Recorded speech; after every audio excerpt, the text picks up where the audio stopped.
템터가족 여러분 안녕하십니까. 템터지기 김덕경 목사입니다. 오늘은 출애굽기 22장 16절부터 31절까지고요. 오늘 본문 말씀에서는 주로 건강한 사회 공동체를 위한 여러 가지 도덕률에 대해서 가르칩니다. 하나님의 백성들은 이 사회를 건강한 사회로 만드는데 중요한 역할을 해야 되는데 어떻게 하면 하나님께서 기뻐하시는 사회 공동체를 만들 수 있는지 오늘 본문의 말씀을 통해서 배울 수 있기를 바랍니다. 22장 16절부터 19절 가운데 특별히 건강한 사회를 위한 여러 가지 율례들을 말씀하고 있는데요. 세 가지 경우를 말씀하고 있습니다. 16절, 사람이 약혼하지 아니한 처녀를 꾀어 동참하였으면 납폐금을 주고 아내로 삼을 것이요. 17절, 만일 처녀의 아버지가 딸을 그에게 주기를 거절하면 그는 처녀에게 납폐금으로 돈을 낼지니라. 18절, 너는 무당을 살려두지 말라. 19절, 짐승과 행음하는 자는 반드시 죽일지니라. 16절, 17절은요, 여성을 어떻게 대우할 것이냐. 약혼하지 아니한 처녀를 꾀어서 동침했다면 반드시 아내로 삼을 것이고 그렇지 않다면 반드시 보상을 해라, 그런 뜻입니다. 성적인 질서를 위한 것이죠. 18절은 무당을 살려두지 말라고 말씀했는데요. 이것은 영적인 건강을 위한 것입니다. 무당들은 귀신의 영을 섬기는 자들로서 하나님을 섬기는 자들에게 있어서 아주 방해 요소가 되죠. 그래서 무당을 살려두지 말라고 하는 것은 거룩한 영성, 깨끗한 영적 생활을 위해서 그런 것이고요. 19절에 짐승과 행음하는 자는 반드시 죽여라고 말씀했는데요. 짐승과 행음하는 것은 수음이라고 말을 하는데요. 이것은 하나님의 창조 질서를 거스리는 것입니다. 건강하지 못한 거죠. 22장 21절부터 24절에서는요. 긍휼과 자비의 율례를 가르치는데요. 21절, 너는 이방 나그네를 납치하지 말며 그들을 학대하지 말라. 너희도 애굽 땅에서 나그네였음이라. 22절, 너는 과부나 고아를 해롭게 하지 말라. 23절, 내가 만일 그들을 해롭게 함으로 그들이 내게 부르짖으면 내가 반드시 그 부르짖음을 들으리라.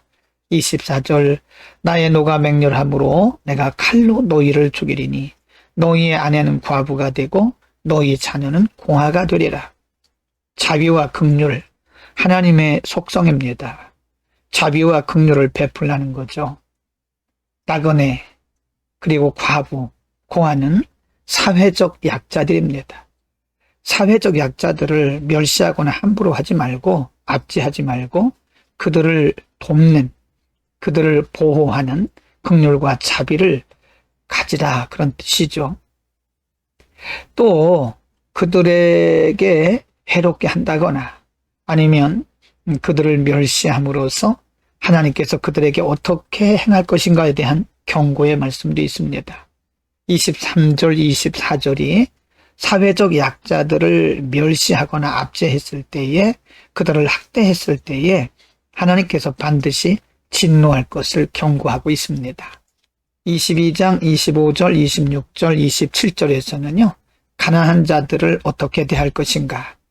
이것도 역시 자비와 긍휼의 삶을 가르치는 율례인데요. 25절, 네가 만일 너와 함께한 내 백성 중에서 가난한 자에게 돈을 꾸어주면 너는 그에게 채권자같이 하지 말며 이자를 받지 말 것이고. 26, 네가 만일 이웃의 옷을 전당 잡거든 해가 지기 전에 그에게 돌려보내라. 그 이유가 무엇일까요? 27절, 그것이 유일한 옷이라. 그것이 그의 알몸을 가릴 옷인즉 그가 무엇을 입고 자겠느냐. 그가 내게 부르짖으면 내가 들으리니 나는 자비로운 자임이니라. 하나님은 특별히 사회적 약자 중에서 가난한 자들에 대해서 우리가 어떻게 배려하고 그들을 돌보아야 할 것인가를 가르쳐 주셨습니다. 우리 사회에는 많은 약자들이 있습니다. 우리는 믿는 하나님의 백성들로서 그들을 돌보고 또 그들의 필요를 공급해야 할 책임이 있다는 사실을 기억해야 됩니다. 여러분, 오늘 본문에서는요, 주로 사회적 약자들을 돌보고 긍휼과 자비를 베풀 것을 가르친 건강한 사회를 위한 율례를 말씀해 주셨습니다. 하나님이 기뻐하시는 사회는 약육강식의 사회가 아닙니다. 하나님은 모든 사람들이 평화롭게 그리고 나누며 사는 사회를 기뻐하십니다. 그래서 있는 자들은 없는 자들을 돌봐야 되고요.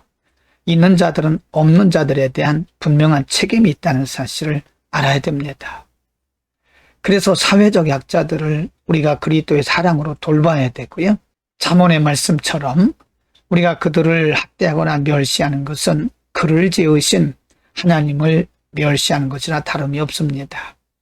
우리에게 주신 것 무엇이든 우리의 이웃과 더불어서 특별히 사회적인 약자와 더불어서 나누는 하나님의 자비와 긍휼을 흘려보내는 우리의 삶이 되기를 바랍니다. 기도하겠습니다. 걸어가신 우리 아버지, 이 땅에 있는 사회적 약자들을 우리에게 대신 돌보라고 주님 말씀하셨습니다. 우리에게 주신 것을 우리만 먹고 누리라고 주신 것이 아니라 사회적 약자들을 위해서 흘려보내라 하시는 하나님의 뜻인 줄로 우리가 분명히 믿습니다. 우리에게 있는 것이 무엇이든 나누며 흘려보내는 거룩하고 경건한, 그래서 건강한 사회를 이뤄갈 수 있도록 우리를 주의 도구로 써주시고 우리의 마음속에 사랑과 긍휼의 마음으로 풍성하게 하옵소서. 예수 그리스도의 이름으로 기도드립니다. 아멘.